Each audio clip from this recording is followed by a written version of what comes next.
하나님의 은혜가 여러분들 가운데 함께 하시기를 주님의 이름으로 축원합니다. 우리 1절 말씀, 이 시편 전체를 읽어봐도요, 첫 절부터 고백, 사랑의 고백을 하는 시편은 흔치 않습니다. 우리 1절을 같이 한번 읽어볼까요? 나의 힘이신 여호와여, 내가 주를 사랑하나이다. 아멘. 이 말씀이 여러분에게 늘 힘이 되고 여러분의 고백이 되기를 주님의 이름으로 축원합니다. 나의 힘이신 여호와요. 나의 힘이신 여호와. 내 힘. 내가 연약할 때 나의 능력이 되어 주시고 힘이 되시는 분. 그래서 2절에서 여호와께서 나의 어떤 모습이 되었는지 이 은유를 통해서 보여주고 있습니다. 8가지를 설명하고 있는데 실은 이 8가지가 이 시편 전체에 계속해서 반복되면서 하나님께서 다윗을 어떻게 보호해 주셨고 어떻게 건져 주셨고 어떻게 그를 높여 주셨는지 그것을 이제 쭉 설명해 주는 내용들입니다. 2절 다시 한번 읽어봅니다. 2절 여호와는 나의 반석이시요 나의 요새시요 나를 건지시는 이시요 나의 하나님이시요 내가 그 안에 피할 나의 바위시요 나의 반석이시요 방패시요 나의 구원의 뿌리시요 나의 산성이시로다. 아멘. 여기 8가지 모두는 다윗을 보호하는 어떤 영역입니다. 여기 나의 반석이다. 흔들리지 않도록 견고하게 붙잡아 주신 분이 우리 하나님이시고 요새다.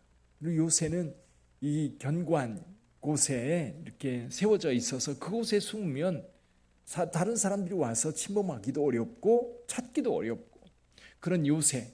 예를 들면 그 이스라엘의 전형적인 요새가 마사다 요새라는 곳이죠. 마사대.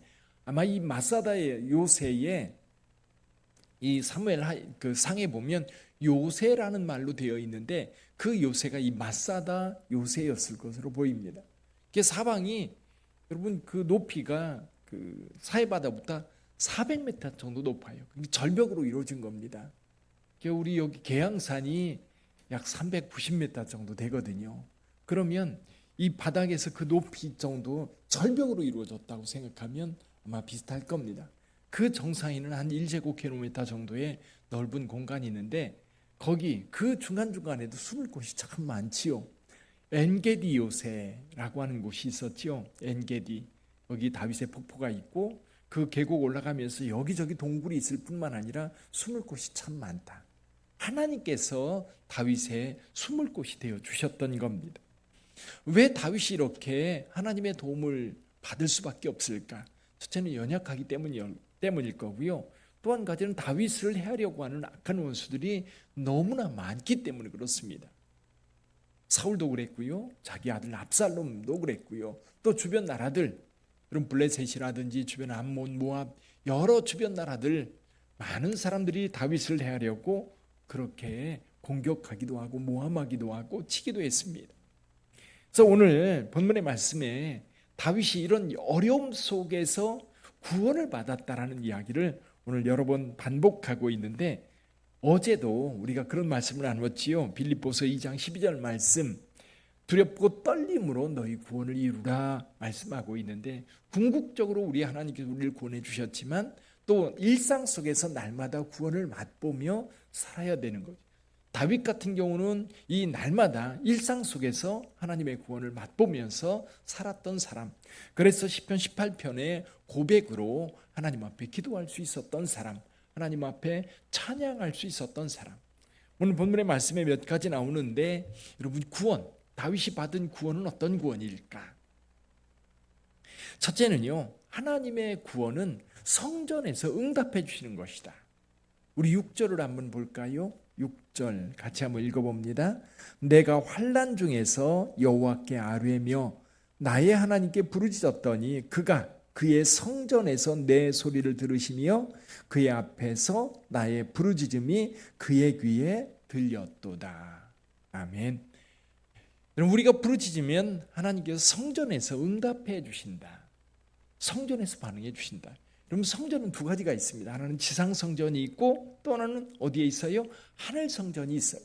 지상 성전은 예루살렘에 있겠지만 그리고 예를 들면 성전이 솔로몬 성전이 지어지기 전까지는 성막이라고 하는 형태로 이스라엘에 있었습니다. 이스라엘 백성들이 거기 모여서 하나님 앞에 기도했습니다. 근데 그 하나님께서 그 성전에만 머물러 계시지 않습니다. 우리 하나님은 하늘 성전에 계세요. 하늘 성전에 계신다는 얘기는 뭐냐면 이 지상 어느 곳에서 부르짖어도 응답하시는 하나님이시다. 다윗이 광야에 전전할 때, 사울을 피해서 전전에 도망 다닐 때에도 어느 곳에 있든지 엔게디 요새든 마사다 요새든 아니면 저 모압 땅이든 아니면 그 블레셋 땅이든 어느 곳에 가 있든 그곳에서 하나님 앞에 부르짖어 기도할 때 하나님은 응답하셨다는 겁니다. 붙잡아 주셨다는 거지. 오늘 저와 여러분들에게도 우리 하나님은 응답하시는 하나님이신 줄 믿습니다. 어디에서 응답해 주셔요? 하늘 성전에서 저와 여러분들이 부르짖을 때 응답해 주시는 하나님, 내 기도를 들어주시는 하나님. 그게 우리에게 얼마나 위로가 되고 힘이 되는지 몰라요. 우리 하나님께서 내 기도를 들어주신다. 그래서 주변에 사람들이 내 말 들어주지 않는다, 그런 얘기들을 많이 듣습니다. 자살 충동을 느끼는 사람들 모두는 자기가 자살하겠다라고 하는 의사표현을 분명하게 한다고 합니다. 누구에게 하든, 특히 가장 가까이 있는 사람들한테 나 죽고 싶다라든지 나 죽을 거야 라든지 나 너무너무 힘들어 라든지 그런 이야기들을 누군가에게 꼭 한다고 그래요. 근데 문제는 뭐냐면 그 이야기를 들은 사람들이 그거를 그냥 무시하고 마는 거예요. 진지하게 든 게 아니라 너 얼마나 힘든데 왜 이렇게 힘들어? 뭐 때문이야? 라고 묻지 않고 그냥 무시해버리고 웃어 넘기고, 그러니까 내 소리를 들어주지 않는다, 내 마음을 알아주지 않는다는 것 때문에 너무너무 속상해서 결국 시도를 한다는 거예요. 근데 우리 하나님은 들어주시는 분인 줄 믿습니다. 여러분 하나님 앞에 기도하십시오. 우리 하나님께서 우리의 부르짖음을 들으시는 하나님. 다윗이 1절부터 50절까지 자기 인생을 돌아보면서 하나님 앞에 고백하는 내용이 그거예요. 내가 힘들고 어려울 때, 원수들이 나를 칠 때에 내가 하나님 앞에 부르짖으면 하나님은 내 기도를 들으셨다. 할렐루야. 우리 빛된 교회 성도들의 기도를 주께서 들으시는 줄 믿습니다. 또 한 가지는 하나님께서 하나님의 그 창조의 능력을 보여주세요. 창조의 능력. 우리 하나님 앞에 구하면 우리 하나님께서, 오늘 여기 6절에서 그렇게 부르짖으니까 하나님께서 나타나시는 모습을 여기 쭉 이제 그림으로 묘사해 주고 있어요.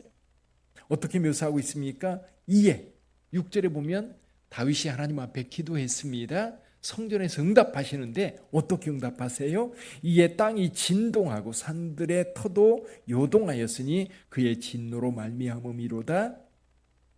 그의 코에서 연기가 오르고 입에서 불이 나와 사름이여 그 불에 숯이 피었도다. 그가 또 하늘 들이우고 강림하시니 그의 발 아래는 어둑한 가마도다. 구름을 타고 다니시며 바람 날개를 타고 높이 솟아오르셨도다. 이렇게 하나님께서 내가 부르니까 나타나셔서 나에게 오시는 하나님, 원수들을 물리치기 위해서 급하게 화가 가득 차가지고 나에게 오시는 하나님. 다윗이 얼마나 신났을까요? 우리 15절을 한번 읽어볼까요? 15절 같이 읽어봅니다.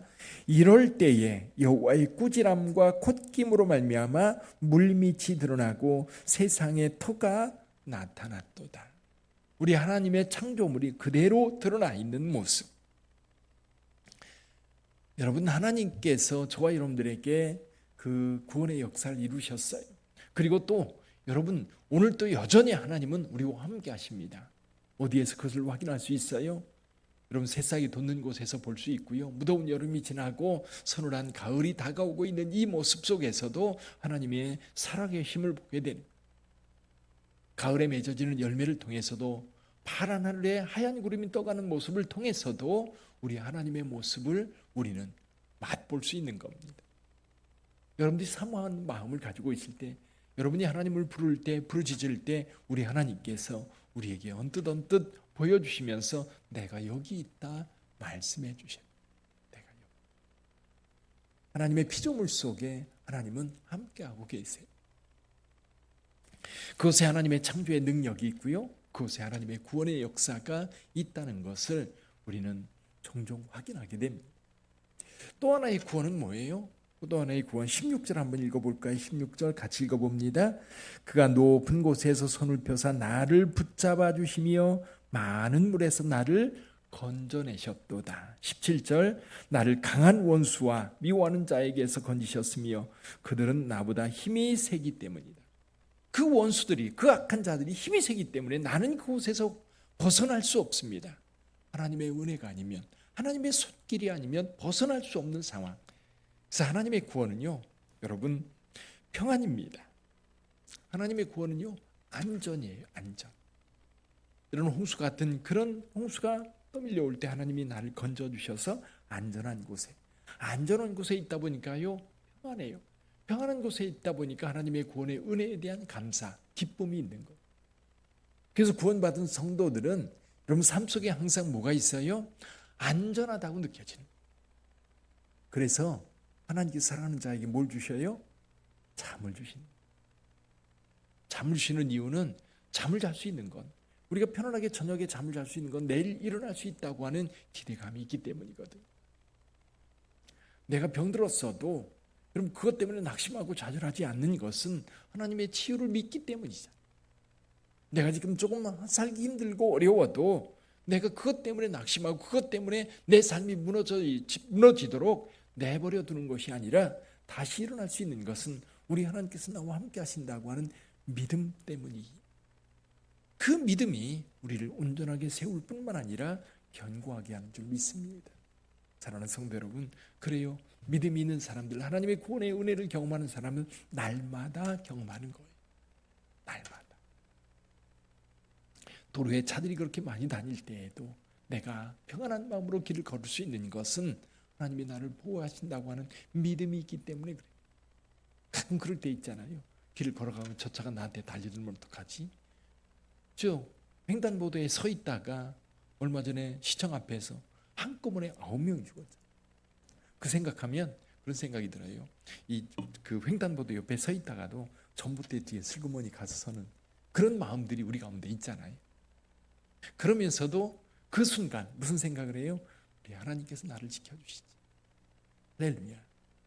그래서 저와 여러분들의 삶 속에 이런 시간들이 누적되어서 다윗은 70세에 하나님의 부름을 받을 때에 이 고백을 할 수 있었던 겁니다. 사랑하는 성도 여러분, 하루하루도 마찬가지인 거예요. 아침에 일어나서 살면서 저녁에 하나님 감사합니다. 오늘 잠들 수 있도록 은혜 주시면 감사합니다. 또 한 달이 지나고 또 1년이 지나고 그러면서 우리의 나이는 점점 많아질지 모르지만 하나님의 은혜의 손길이 있었기에 내가 그 시간들을 보낼 수 있었고 그 가운데 두렵고 불안한 가운데 살아가는 것이 아니라 평안과 기쁨 가운데 감사함 가운데 살아갈 수 있었다. 그래서 다윗은 그 인생을 돌아보니까요, 곳곳에 하나님의 흔적, 사랑의 흔적이에요. 돌봄의 흔적이에요. 그래서 다윗은 여기 2절 말씀처럼 나의 반석이다, 나의 요새다, 나의 구원의 뿌리다, 그렇게 고백할 수 있었던 것. 저는 이 말씀을 읽으면서 이 고백이 저와 여러분들의 고백이 되었으면 좋겠어요. 다윗처럼 우리도 인생을 다 살고 이제는 됐다, 이제 하나님이 불러도 좋다라고 하는 그 순간이 올 때에 이 기도로 함께 하나님 앞에 기도했으면 좋겠어요. 하나님의 은혜가 오늘도 여러분들 가운데 함께 하시기를 바랍니다. 기도하겠습니다.